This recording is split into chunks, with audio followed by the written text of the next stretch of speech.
With that, I'm going to invite Shannon Clare onto the stage. Shannon is involved with the Multidisciplinary Association for Psychedelic Studies as well, and she has a large focus on harm reduction and works with the Zendo, providing people with compassionate psychedelic care when they're having a difficult psychedelic experience.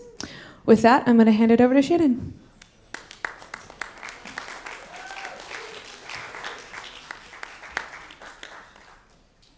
Hello.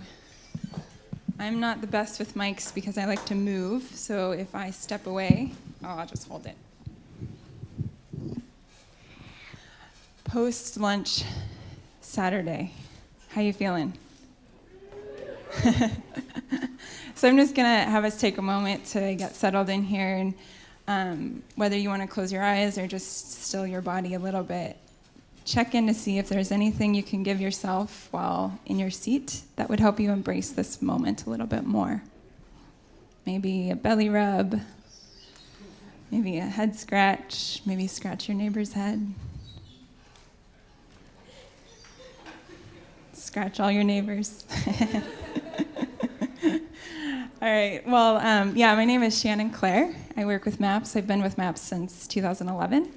I am a psychotherapist, a marriage family therapist intern in California.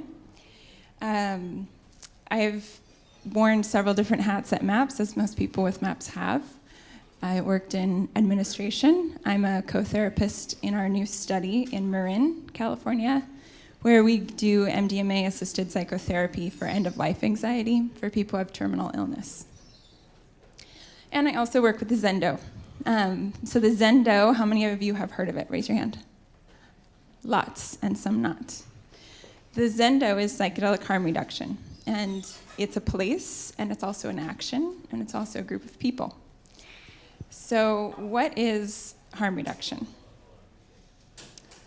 Harm reduction is a set of actions or policies that help mitigate some of the harmful risks, consequences of certain human behaviors. Drug use, sex, any kind of risky behaviors that we can take. When I'm talking about it, I'm talking about psychedelic harm reduction. If I can figure out Prezi, then I can show you. Psychedelic harm reduction, why is it needed? Well, we hear about harm reduction with needle exchange for injectable drug users, with condoms for people otherwise having unprotected sex. Why is psychedelic harm reduction? Well, every year, millions of people are taking psychedelics, and they're going to places like this. It looks really fun, doesn't it? How many of you have been to music festivals? Yes. I won't ask you to raise your hand if you injected any substances or inhaled any substances there.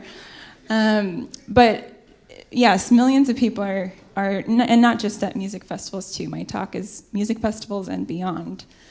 But people, especially in this context, are sometimes having their first psychedelic experience, sometimes having psychedelics that they've obtained at the concert and aren't sure precisely what they are, and sometimes are being dosed, taking psychedelics without being aware of it. We see that in the Zendo too. One of the things that we really hope to prevent with our Zendo services is arrests and hospitalizations. So in music festivals that don't have psychedelic support or some kind of sanctuary, people are sometimes being taken to the medical center or sometimes being taken by security when they're having a difficult emotional time. And if they have any substances on them, they're susceptible to getting arrested. If there aren't any mental health support staff on site and they're really far out there having a crisis, they're likely to be hospitalized because security and police don't know how to deal with psychological crisis. And also, as I mentioned before, it's not always clear what you're getting if you're buying substances at a music festival or even anywhere. And the Teddy Project is part of Dance Safe, and this was from a Europe test. And unfortunately, we haven't done any tests in the United States specifically about ecstasy adulterants, although I'll tell you about some resources about pill testing later. But in crystal MDMA, so loose MDMA, there could be caffeine, methadone, MDA, cocaine, all kinds of substances. We hear about PCP, speed. And in tablets, there are others too, 4FA and other things, that amphetamine that you might not have thought that you were taking. So these are some of the reasons why it's important to have harm reduction services, especially at music festivals. There is a risk, but the risk can be easily mitigated with enough support. So these are some of the organizations that do psychedelic harm reduction. I mentioned Dance Safe. Dance Safe, somebody's selling or distributing Dance Safe cards up there, drug fact cards. And Dance Safe also runs a few different projects. One is, believe I'm saying it right, Ecstasy Data. And that's where you can send in your samples anonymously to a lab in the United States, and they'll test them. And they'll report on their website what the substances were that were in that tablet, powder, capsule. So you can go on and you can look in your area and see what kind of tablets and capsules people are submitting. I looked last night and there weren't that many from Washington, but in California there are lots of people submitting. In Vancouver, Canada, there are people submitting anonymous samples. So you can kind of look and see what's going on out there. And at least in the Europe study, Teddy, they found that about 60% of the samples they got were pure MDMA, which means that 2 out of 5 are not. So they have MDMA and then other things in them. And of course, there's lots of other resources on here. Full Circle Tea House is kind of a sister organization to us at Burning Man especially, but other festivals where they serve tea, just like the tea service you had in the Rotunda, as a way of creating some safe space, preventative medicine, if you will. And if I can use my Santa Cruz hippie jargon, I would say if you put good vibes out there, then good things will happen. And a lot of times, negative experiences are just about being in a challenging setting, being around people who are not as positive as your experience might want. Lots of other resources. I won't go through every single one of them, but 2 websites that are really good, if you don't know about them already, are Earwid and Blue Light. Both have many different pages about drug, dose, adulterants, side effects, combinations, people's personal stories about using them. So there's just a plethora of information there. But I'm here to talk mostly about Zendo, which is a part of MAPS. And as I said, it's a place, it's an action, and it's a group of people. And one of the main things that we provide is safety at music festivals. Even something as simple as having clean drinking water for people when they're having a challenging psychedelic experience. When you're running around in the desert and having a crisis and you can't find water, it's a big challenge. And just somebody handing you a clean glass of water and know there's no LSD in it can be really helpful. I was just at Envision, the music festival in Costa Rica. A couple of you were there. And about a month ago, Envision doubled in size this year from 3,000 to 6,000 people. And 3 times during the festival, the water went down. So no water, no showers, no drinking water. And once even the water in the town nearby went down. So people who weren't even at the festival in their homes couldn't get drinking water. Luckily, one of our volunteers went out to the store and got some gallons of water. But that's really scary when people are coming up, there's no water, there's no water. What do you mean there's no water? The faucets are down. And I'm like, this guy's tripping. And we walk over to the water faucet, drip, drip. There's no water. And then it's really important to rely on the other skills of the psychological support of, and I'm going to get into the principles of that. But first and foremost, we try to greet people with a glass of water because that can go a long way. You can see some of the other physical kind of needs as we go up on Maslow's hierarchy.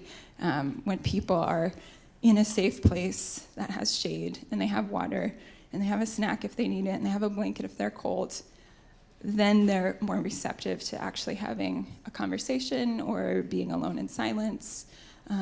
That's when we can do a lot of our psychological work. So that takes me to the support piece. I am going to talk more in depth in just a minute about exactly what our principles of harm reduction are, how we offer support, what kinds of support. But just being with somebody goes a long way. I hear you're having a really hard time. I'm here with you, and I'm just going to sit here and be with you. I don't have to do anything. They don't have to do anything. I'm here.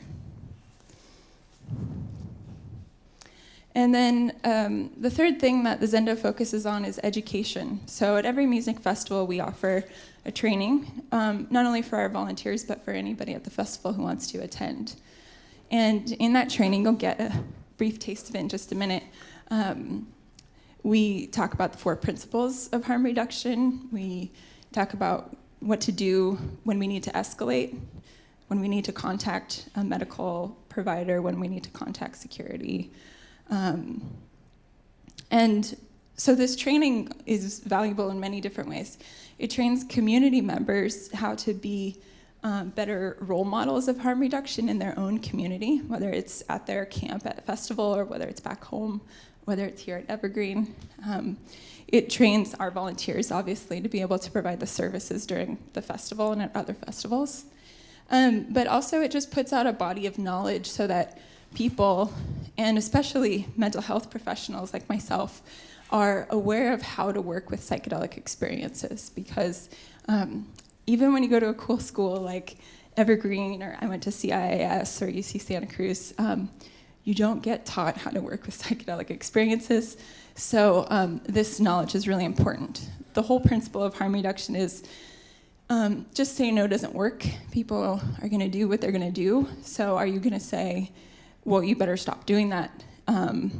Or are you going to offer them some services because they're going to do that anyways? So we try to make the best of people's choices and also honor their right about it's their body, it's their choice, and how are we going to deal with the consequences?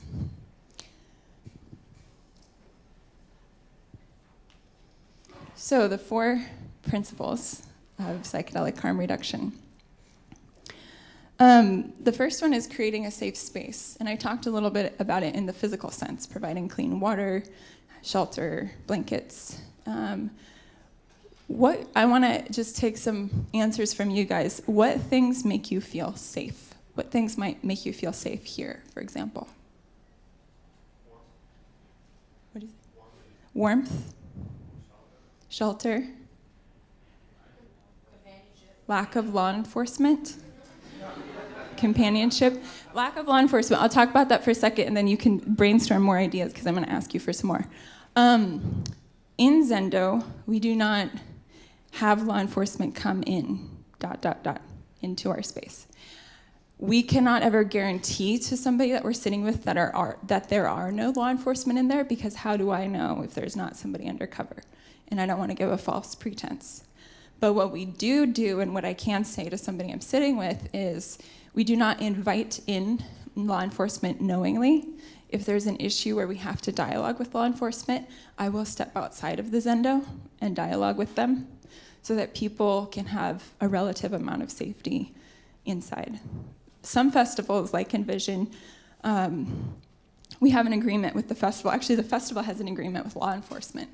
Envision in Costa Rica, and this is true of a lot of international festivals, has an agreement with the local law enforcement.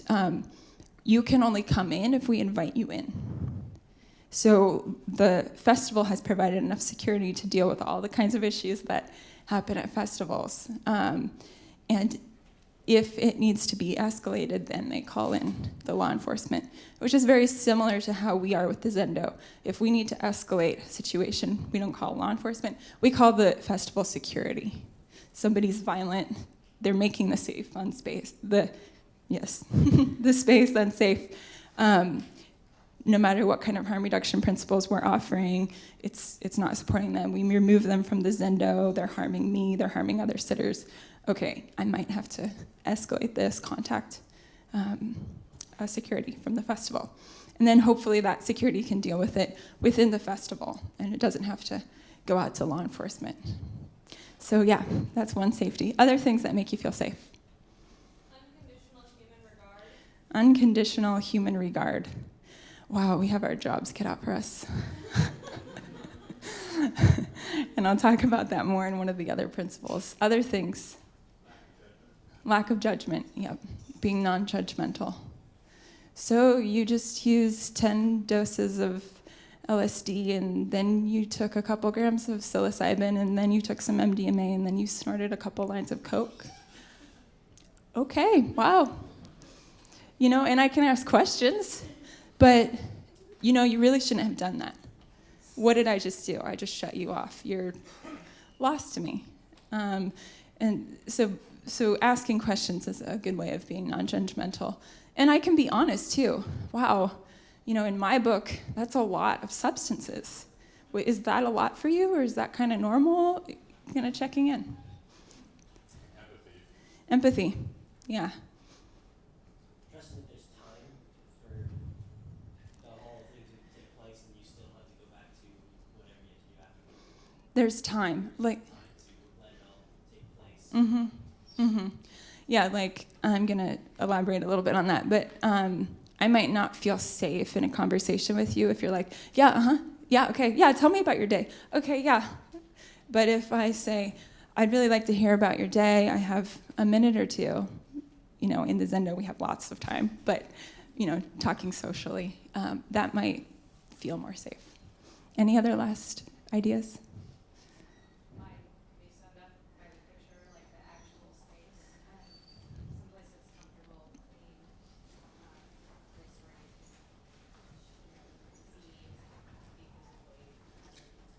A place that's comfortable, clean, have your physical needs met.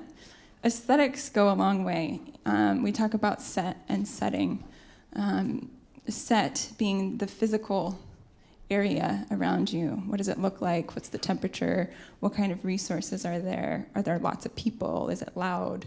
Do you like the music? And setting is kind of the frame of mind that you're in. I just went through a breakup yesterday, and now I'm having a psychedelic experience today. Or I had a psychedelic experience, and then my friend had this huge blow-up crisis right in front of me. So yeah, the space is very important, and we put it together consciously. We always ask volunteers to bring tapestries and ribbons, and we like to have colorful pillows and lots of them. We usually have some kind of altar space, as you can see in the picture.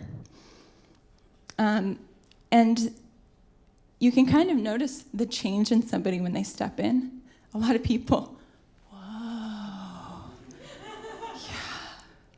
And that is what we're going for. So the second principle is sitting, not guiding. And I just can't, every time I hear sitting, not guiding, I think I'm going to sit and I'm going to listen to you. But what we mean by this is I'm not creating your path. I'm walking your path with you. A guest into the Zendo is having their experience. It fits in the schema of their life and their life story, and hopefully they or us are going to help integrate it into their life story after the experience. It's not my life story. It's not my responsibility to write their story. So I liked this picture especially as, like I said before, just being with somebody. I'm here. I'm not following. I'm just parallel to you. When you take a step, I take a step. When you say we're taking a step back, I take a step back. But I'm here, and I'm here to remind the person that they do have resources, inner strength, and that they can trust. You can lean on me.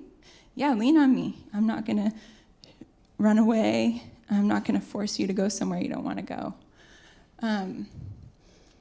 let me see if I can think of an example. I don't know. Well, let's try this out. Does somebody want to give me kind of a crisis statement that they might have in the Zendo? I feel like I'm dying. No, you're not. But no, I'm dying. No, you're not. So that's me forcing my story on them. What could work in that vein is, I know you're feeling, I hear that you're feeling like you're dying, and then I might ask more questions. What does that feel like? What kinds of things are happening? But I can see you breathing. I see your chest rising a little bit and falling. I see your limbs moving, which means that your muscles are alive. So you're very much alive in this room right now. But tell me about where it is that you're dying, or what part of you is dying. Yeah. Basically, we're trying to create openness, pathways, opening, more information, more experience. Unless their anxiety level is like a 10, I don't want to open more and more. I need to kind of help them gauge, okay, now is the time to come back. And for the most part, we like people to go through their experience. Sometimes that means that they have ego death, feels like they're dying. We know they're not dying because we see they're not dying, or we've called in a medical professional and they've checked. They're not dying. So then we kind of say, okay, your body's alive, your ego can die. Let's die now. But there are some rare occasions where that actually doesn't feel safe. It doesn't feel safe in the Zendo, it doesn't feel like the right place or right time, and maybe it doesn't feel safe to the person, or maybe I have to judge as a sitter because they're way out there. This isn't the time for that. And that's a rare case, and we really have to use our judgment about that. And then it might be like, if the person, one example I can think of is somebody feeling like they're dying and all this new recollections of trauma are coming up. Now I see my abuser doing X, Y, and Z to me. Now I see it. I never knew this before. Blah. Wow, we're in the Zendo in the middle of Burning Man with 15 other people in the room. I'm going to try to support this person as possible, but I'm not doing psychotherapy in the Zendo, which is really hard for me because I do psychotherapy. But that's not what we're doing there. We're creating safety in the space. So kind of gauging the limits of the experience too. In trauma therapy, we talk about hyper and hypo arousal. So hyper is really anxious, really out there, everything's amplified. I could have a heart attack at any moment because I'm so shooken up. And hypo is, I just couldn't even care less what you say. Did you just say something? I don't know. And so I kind of used that. And then the middle is kind of the gushy spot where healing is happening because we're engaged enough in the process, but not over-engaged. And so I use that kind of template with harm reduction work too, keeping people in a range that the space can support. The third principle is talking through, not down. We've kind of used some examples of that. I'm dying, no you're not. It's shutting down. So we're working somebody through experiences. Like I said, asking questions is a really great way. Tell me about dying. Have you ever had this feeling before? How do you know what kinds of feelings are coming up about dying? So lots of questions. And I'm thinking of one example at Envision. I'll tell you a short story about it. I had just finished a shift with my coworker, Sarah Gale, and it was late at night, kind of the first night of the festival. And the first night is often the roughest because we're the least prepared, and people just come in and get out of their car and sometimes just take the psychedelics. So sometimes they're not as prepared either. And so we had just gotten off our first shift. It was late night on the first night. And 2 security people from the festival come up and say, there's 2 guys, French, naked, outside the gate, and they're trying to get in. They don't have tickets, they don't have money, and they're on LSD. We can't let them in. They can't come into the Zendo. And we don't want to give them to law enforcement, which is out. So can you help? And of course, we're like, yes, that is right up our alley. Meanwhile, Lucas was responding to another crisis, and our other coworker, Ryan, was responding to another, and there were 8 volunteers on the Zendo responding to people in there. And so, of course, we're like, yes. The whole situation lasted about 3 hours of us sitting at the gate with these, naked guys. And talking through, not down. We're gonna come in, we wanna come in, the party sounds so fun. And meanwhile, the music's like bumping. I'm like, yeah, the party does sound really fun. And so how, there are boundaries. I can't just let you in. There are boundaries. There's some measures that the festival has. They have some expectations. You have to purchase a ticket, and you don't have money to purchase a ticket. And it's really hard sometimes that we have to be the ones to remind people about boundaries. Even, especially in a psychedelic setting, when it's like, money? I'm here, you're here. There's music, let's dance. Money?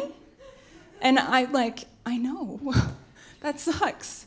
But somewhere on some planet, there's this thing called money, and you have to have it in order to get into that place with the music. And so for the next 3 hours, talking through experiences, talking through beliefs about money, talking through, connecting to the music outside the festival. We found a little patch of grass, and we had a dance party outside of the festival. And then when they were tired, we all laid down on the grass and watched the moon.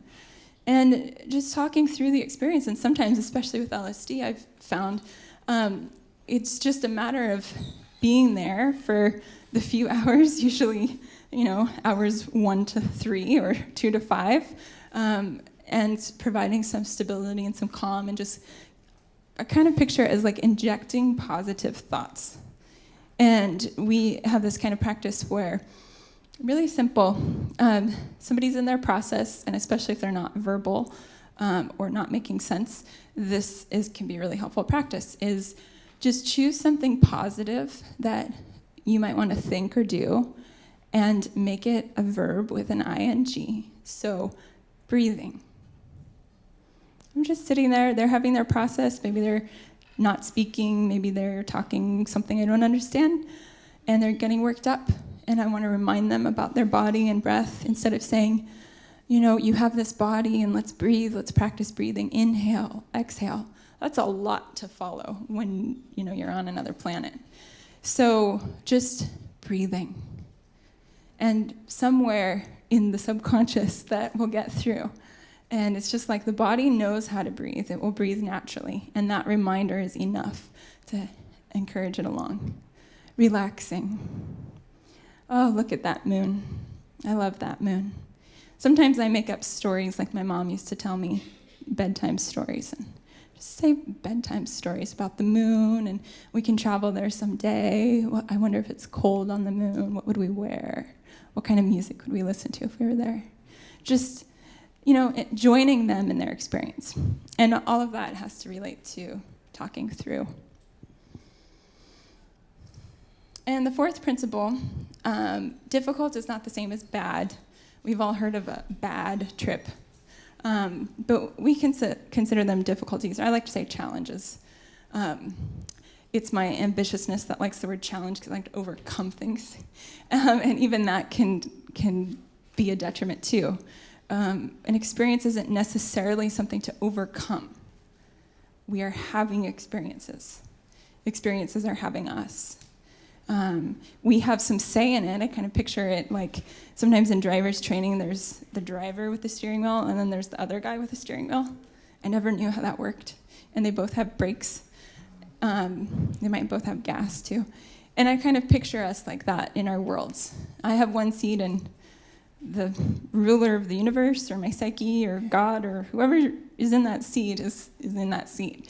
And we can kind of drive together, but if he's going that way, I might not win out by going this way. And so I use that philosophy in harm reduction, is I'm not going to steer your experience. You may not even be able to steer your experience, but we're going to open and be vulnerable. And in that way, the image that comes to my mind usually is being laying down, having my arms open, breathing, and seeing experiences and emotions wash over us. If I hold on to it, then the trauma that's coming through, stuck trauma.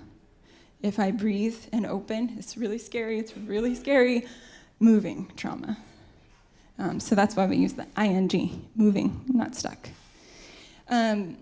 So yeah, it's difficult. I just love the quotes that come out of the Zendo. Sometimes I'm not even working and I'm standing outside the Zendo and I'm like, what did they just say? I am the center of the universe. I love you guys. Yes. Or sometimes it's not that positive, and that's really awesome too. This sucks. Yeah. And so sometimes when people are having a difficult experience, just to be with them, that's part of empathy too, is to relate to, this is really hard. This sucks. If they're having those feelings, then sometimes me saying it can actually feel really validating to them. So long as they're not in a process and I'm like, this sucks. But I'm putting a voice to their experience. So it requires being really tuned into them and really tuned into me, because I will have feelings and thoughts about their experience. And those feelings and thoughts are important, but I need to work on those on my own, because we're not in a relationship with the guest where we're having mutual exchanges like you might with your friends when you're tripping. They're coming in needing some support, and I'm offering it. My experience is really valuable in that, but if I'm having judgments or opinions or thoughts, or I'm really tired, wow, it's hour 4, I've really got to pee. Okay, yeah, you've said that same thing lots of times. How many more times are you going to say that? That's just stuff I have to work on. And if I keep having those kinds of thoughts, I might recognize, wow, I'm really tired. I'm really not present with this person. We call it throwing it sideways. Help. One of my Zendo volunteers, help. I need a break. I need a co-therapist. I need a code counselor. I need to hand off. I need to introduce you to this person so I can step out. So it does require being aware of ourselves too. So those are the 4 principles. Easy way to remember them. Safely sitting through difficulty. I'll say it a couple times. Safely sitting through difficulty. Creating a safe space. Sitting, not guiding. Talking through, not down. Difficult is not the same as bad. Safely sitting through difficulty. Well, let me go back for a minute. Well, I'll take questions at the end. I always feel, because we do this 2-hour training, or usually longer, for the Zendo on site. We also do sometimes online trainings for people, music festivals that are doing their own kind of harm reduction, or for other groups doing harm reduction. So it's so hard for me to ever open the can of worms with the 4 principles, only talk for 15 minutes about it. But safely sitting through difficulty can kind of sum that up. I want to tell you a little bit more about where Zendo goes, so you can kind of get an image of the setting of where we're doing this. I've mentioned Burning Man and Vision. We go to lots of music festivals. The number's somewhere around 10 or so a year. Trying to think of ones up here. We also work, sometimes we'll send 1 or 2 staff members to work with a medical team at a festival where Zendo is not fully present. For example, Oregon Country Fair. Last year, and my coworker Lene the year before went and just did some shifts with Whitebird Medical, their medical staff there. And they do have an area that they call Sanctuary. That's kind of a white tent. Somehow harm reduction is always white. And it's just kind of a safe place where people can go and rest if they're having difficult times on psychedelics or otherwise. But a lot less hands-on than Zendo, where we have somebody who can actually sit with each guest, and just a lot more attentive in the Zendo. But for many festivals, Sanctuary works. It just depends on the festival, what the population is, and how many psychedelics they're using, and how many people are there. And how the medical team is trained. So when we go to work with a medical team, we're not just offering psychedelic services, harm reduction services during the hours that we're there, we're also exchanging information with the medical team. How do you guys handle this? How do you guys handle this? Kind of doing some passive training that way in both directions. My two coworkers are getting ready to go to Africa Burn next week. We've been going for a few years. We go to Boom in Portugal. We're thinking about going to Shambhala, although Shambhala seems to be a festival where they're pretty set on their harm reduction. So like I said, sometimes festivals don't have as great of a need, or they've already filtered through the medical system that they already have in place to do that kind of service. So next I just have 2 more slides. I'm gonna tell you about some things that you can do that relate to psychedelic harm reduction. One is volunteer with us. You can volunteer with the Zendo. At Burning Man last year, we had 150 volunteers. This year, we are expanding to 2 sites on either side of Burning Man at 3 o'clock and 9 o'clock, approximately. And so we're gonna have more volunteers. We're gonna have a lot more guests, we assume. And we will be taking applications for that pretty soon. We are going to Lightning in a Bottle in Santa Barbara area, which we're just closing up applications for. So if you're interested in that and going to be south, let me know. And the way that you can find out about those is by signing up for the Zendo email updates, maps.org/Zendo, Zendo. And at Burning Man, it's a really great opportunity. Like I said, the education piece, it looks good on resumes. If you're training for any kind of healing modality, it's really great to add to your repertoire. Like I said, we don't get trained as mental health professionals in how to work with psychedelics.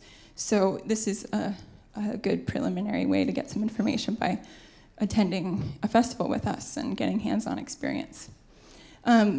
Also, a lot of the learning at Zendo happens through peer exchange, whether it's on a downtime without a lot of guests, exchanging information and techniques, like I said, we do with medical team, or it's, there might be 2 volunteers working with 1 guest, and that person said something that was like, oh, wow, I never heard it put that way. That's a great metaphor. That's a great way to phrase it. And then I learn that way, and we get to exchange. So it's really valuable to work side by side. Another action that you can take is sign the Amend the Rave Act petition. It's amendtheraveact.org.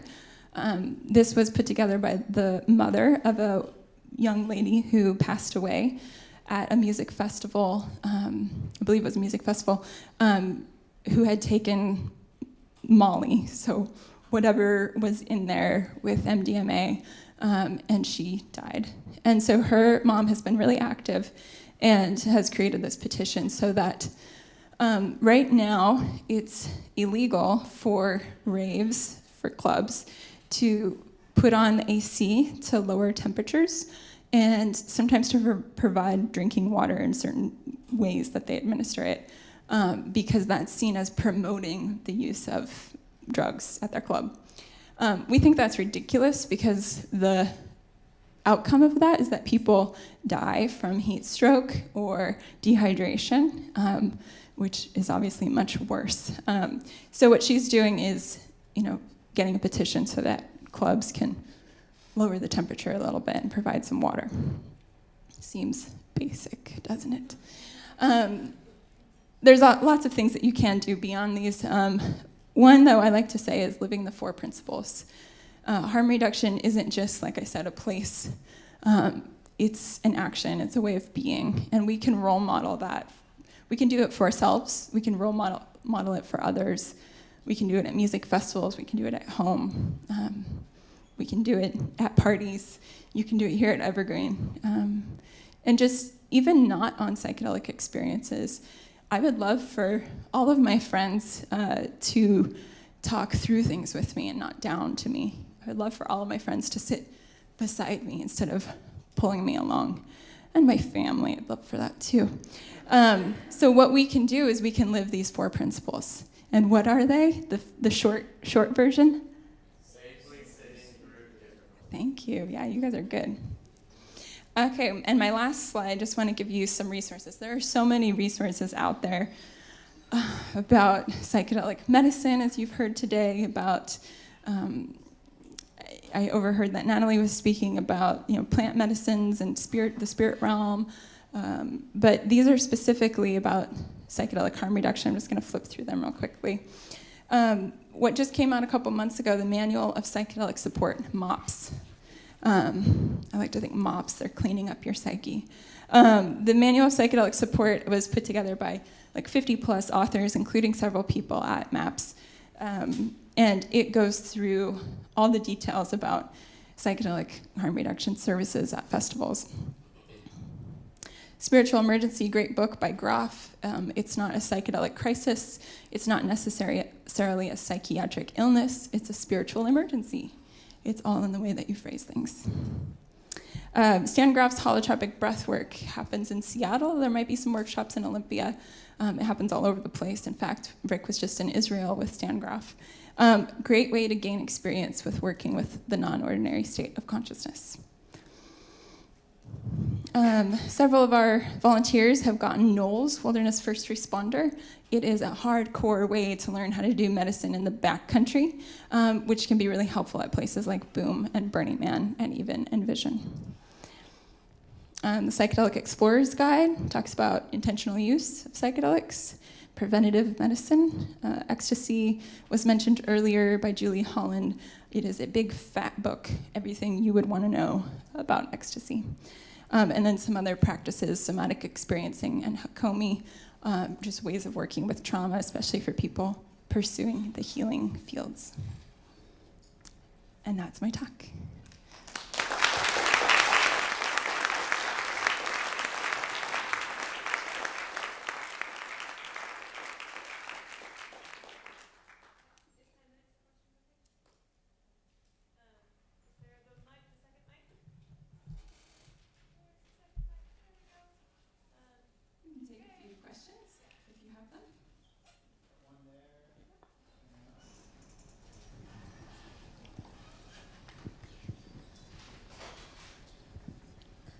It's, I know like some festivals or gatherings like Rainbow, like in the Zendo or whatever, they have like fruits and other herbs that they give people to take down from bad trips. You know anything about that?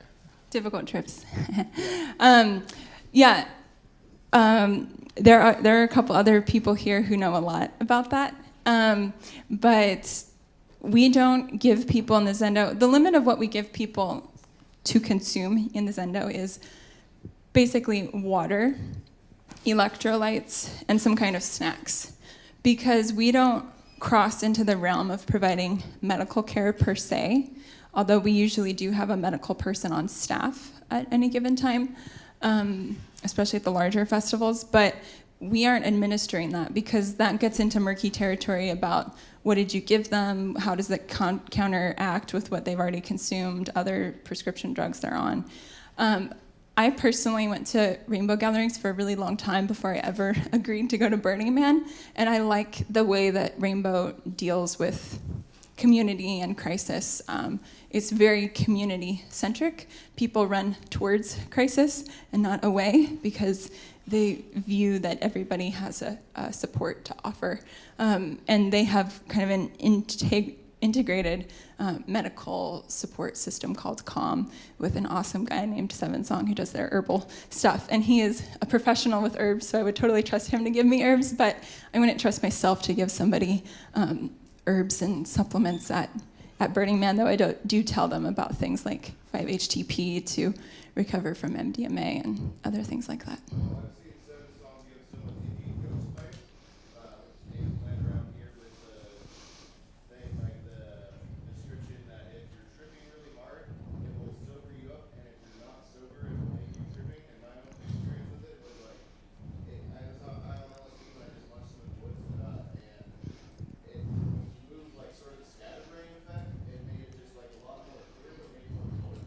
So I'm just going to summarize because we're recording so nobody can hear you on the video. Indian ghost pipe for LSD, maybe it does work. Mm-hmm. it's been said to cut down trips that have, I don't know, gone on too long or gone further than the person thought. I don't know anything about that plant myself, but sometimes people use other things like niacin, and I would love to go to school for herbal medicine, but until the day that we have our own expertise about that, then I just stick to what I know. And that's part of our training too, is we say to our volunteers, please don't practice any modalities that you're not trained in. And even then, just because you're trained in Reiki doesn't mean that Reiki is what you should be offering people in the Zendo. You just kind of have to check in with the person managing at the time and with the guest. Good question. And while the mic's coming down, I'll just add a side note, which is that the medical teams at festivals will sometimes offer pharmaceutical come downs. Be that what it is, they give anti-anxiety meds sometimes to stop a trip. So I'm a nurse, and a lot of the stuff that we see come into my hospital around drug use and harm reduction is when people are in altered states of consciousness and then do other activities that are also unsafe, driving, but thinking that they can walk through the fire, or that they can climb that thing or jump off of that thing, or just drownings, all sorts of things like that, where maybe you would be safe doing it if you were sober, but not when you're on a substance. So I'm curious, if you're in one location, like what's your interaction outside of this one space to get people out of unsafe situations and into a safe one where you can then work with them? Mm-hmm. Yeah, we're always looking on how we can provide better access to our services, especially in a huge festival like Burning Man that's a mile across if you haven't been. And so in the last couple of years, we've implemented what we call roamers. We give a few volunteers a radio. We use radios to stay in touch with our team. And they walk around the festival and kind of just, keeping an eye out, looking on the dance floors. The dance floors where there are, the picture I showed earlier, 300, 400 people, like mosh pitting together, gets really hot in there. Your water's way far away. You're not going to go get it. That's where a lot of the situations happen. Somebody accidentally got bumped in the elbow. So, having our roamers is helpful. We don't always have enough man-woman power for that, but we have started doing that. The 2 sites this year is part of trying to get more access, and we're actually working on a particular location that's going to be really easy to locate right at the front of the road at Burning Man. And we also triage with security. So security knows all about us and what we do. And when they see somebody who's having a hard time or doing something crazy, they, I'm going to pull you off that burning pile. I'm going to have you medically checked out. If you're good, you can go to the Zendo. That's the place to go, which is why we're there, so that they don't have to go get arrested. Yeah. Hi, I think you partially addressed my question, but I'm trained as a yoga teacher, so I'm personally wondering about, you talked about volunteers and other modalities, so I'm interested in, who you may know of in the yoga world who is involved in education that's geared towards providing harm reduction from a yoga perspective. Mm-hmm. There are definitely, we had 150 volunteers at Burning Man last year. We have like 300 volunteers or more probably overall. And my coworker Lene has been directing harm reduction over the last year, so she's more familiar with exactly who's who. But I was just overhearing somebody else talking about yoga at the lunch break, and a good way to use yoga in relation to psychedelic experiences is integration, like the morning after or the days after. And so that's really powerful. And sometimes people come back to the Zendo, or they wake up in the Zendo the next morning and they just naturally do yoga. If somebody wants to lead a yoga class, maybe adjacent to the Zendo for people who are, coming out of their experience especially, then that's great. Yeah, my training involves a lot of training in the breath work and spiritual aspects of yoga and the energy work aspects as well. So I'm just thinking of those as being great to apply to harm reduction situations. Definitely. I don't know many people in Washington, but the couple modalities I mentioned, somatic experiencing, Hakomi, and holotropic breathwork, could work very well with, it sounds like, your practice now. Thank you. One more, or are we done? We're at time. All right, thank you so much.